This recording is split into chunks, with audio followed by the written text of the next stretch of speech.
Well, hello. This is Verbal Component, and this is RPG with DBJ. I am DBJ, your host. Thank you for joining me. Today we're going to talk about motivation versus expectation.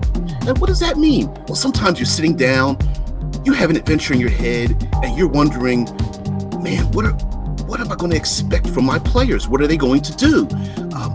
Is the barbarian going to lash out and kill my creatures?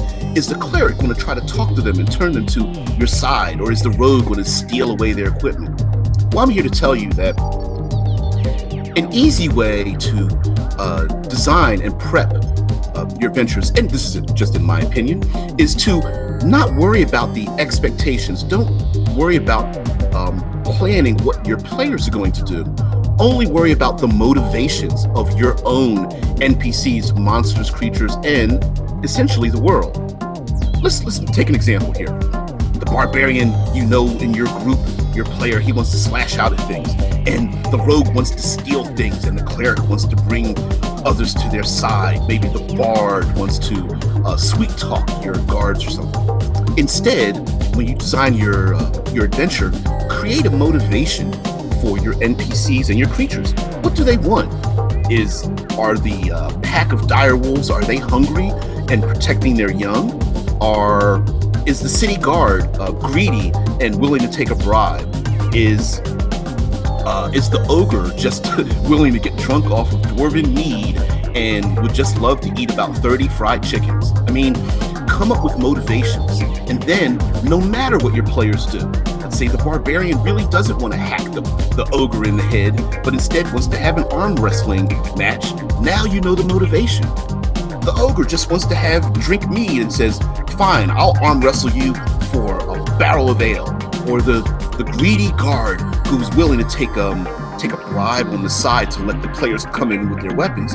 Maybe when the bard comes up and wants to sweet talk the guard is just like, stone-faced and not willing to do anything until maybe some coin is shown. And then, well, I'll speak to you over here.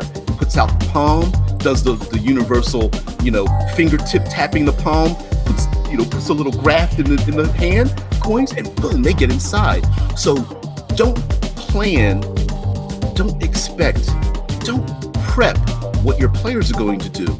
I suggest instead prep the motivations of your world. That way, no matter what your players do, whether they make a left turn or whatnot, or do something that you find unexpected, you know the motivation of the individuals or creatures or monsters that they encounter, what that creature wants. And if it runs in line, maybe they have a good encounter and there's no violence or whatever. Maybe later on, maybe there's more drama when someone gets backstabbed, or maybe there's more intrigue that happens when they have an interaction, a social interaction, or maybe it just breaks out into good old-fashioned combat and battle and vicious attacks. But whatever the case may be, now you have a motivation. The pack of dire wolves, even though they might be hungry and mindless, they want to feed their pups. So maybe the dire wolves instead want to grab the backpack off of the back of the halfling rogue and steal food from the cleric. Or maybe the cleric realizes they're hungry. I'm going to cast a spell that creates food and water for them, and we can just bypass the hungry, vicious dire wolves who may then attack their enemies, the orc raiders that have been following them for days or weeks or whatnot. So instead, don't prep for expectations, prep for motivations. So creatives, kind folks, and community out there, thank you for joining me for this verbal component.